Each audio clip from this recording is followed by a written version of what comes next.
There are a few essential things our bodies need to boost our immune system and stay healthy, especially in the colder season. Me and my family use Z-Stack, Z-Detox, and Z-Flu developed by the great Dr. Zelenko, who has a place in history for his tremendous life's work. With every purchase of Z-Stack or any other of Dr. Zelenko's products, you also support the Zelenko Freedom Foundation in their tireless work to bring back medical truth and freedom to everyone. To save on your Z-Stack order today, use coupon code INSPIRED. Please find the link to order down below. Hey, Inspired Tribe, my fellow freedom lovers, it's Jean Nolan here. Thank you so much for tuning in. Thank you for liking, thank you for sharing, thank you for commenting, and especially for subscribing and hitting the notifications button so you truly will get notified about new videos. Please check that every now and then. All right, let's dive into it. I want to congratulate you. I want to congratulate all of us. And I say this with deep gratitude. Something beautiful is happening. We're reaching critical mass on certain topics that need our awareness, that need our attention. One of which is AI, the transhumanist agenda, something that is today driven by a plethora of organizations, by almost all governments. Whether you go to the World Economic Forum, of course, they're very well known for it. Whether you go to the World Government Summit, or the AI World Government. These all are organizations and institutions that include most, if not all, of the government agencies.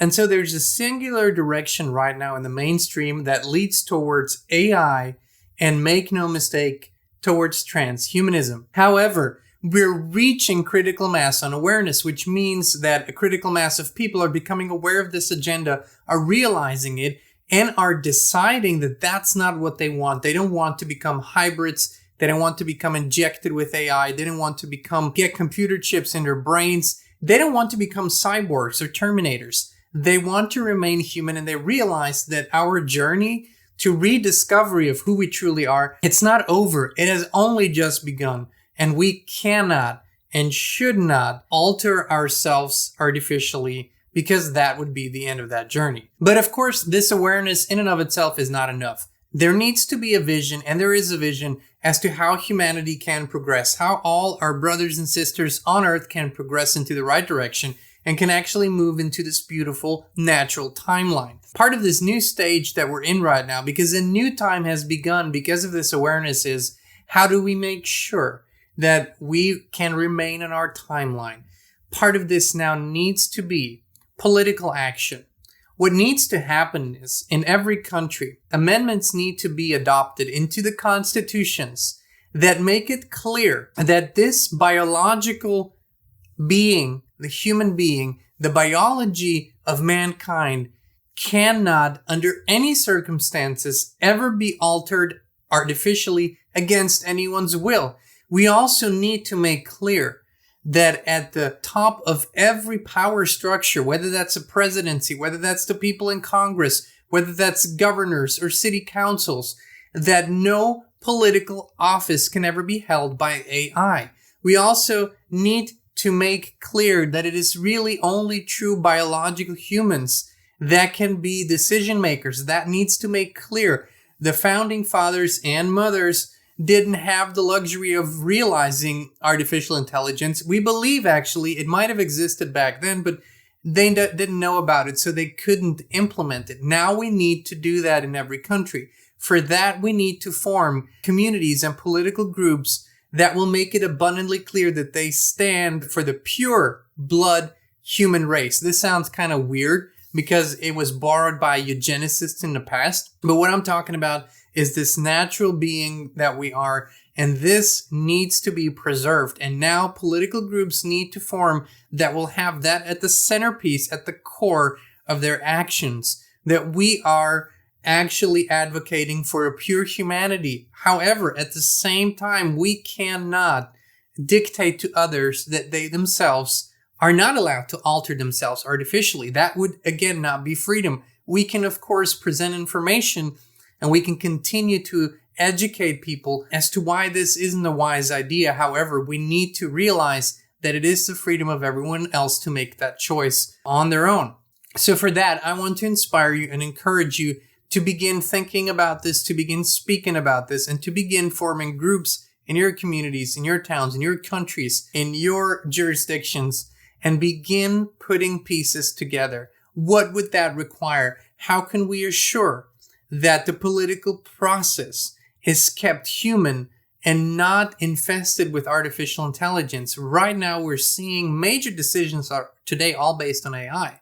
However, it's still humans that are deciding on what information from the AI they are taking. For the most part, a lot of smaller decisions are made completely automated and are actually already detached from the human decision-making process. In the military, in government structures, a lot of the small things are decided by computers.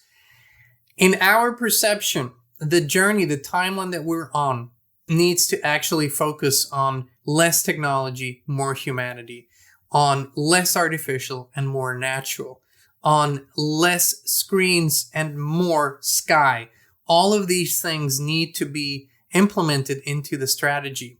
As such, we love that we're collaborating with movements and companies like Food Forest Abundance that are really solely focused on a natural realm, on food abundance, on true education, just like the Anastasia Foundation by Gabriel Miguel in the United States. But of course, originally the books that the Anastasia Foundation is based on are the Ringing Cedars books by Vladimir Megre, the best compilation of books to realize who we truly are, what our true capabilities are, and why the technocratic path is the path to destruction, as it has led so many previous civilizations into destruction. So, my encouragement today is that we all begin thinking about this, that we all begin talking about this, that we begin speaking in our families and groups about such a political movement that would really focus on keeping humanity pure, on keeping the men and women and children on this earth pure, and to making sure that no one at no time could ever have the possibility to legally, that's important, legally or lawfully, that's even more important, alter us against our will. We have seen the attempts over the past 2.5 years, the extreme attempts, and to the lengths they go to make people accept medical treatment they don't want, to basically force them to get medical treatment, if you want to call it that, which is hard to call it that, they don't want. So this is the time. We need to do this now. And once again, I encourage you to take action, to come up with ideas, with names, and to start doing this where you live, spread more awareness, and begin moving in the right direction. Begin participating in the political process, and let's make sure we stay pure and we can actually continue to have full free choice and free will over who we are and where we're going. Inspired Tribe, thank you so much for tuning in. We love you, we appreciate you, and we'll be back with you again very, very soon. We're more dedicated than ever to provide authentic, truthful, and uncensored information and inspiration. That's why we created the Inspired community on the free speech platform Locals. There's no censorship, a free flow of information, and it's more personal and intimate. And you can join us as a free member or a paid supporter.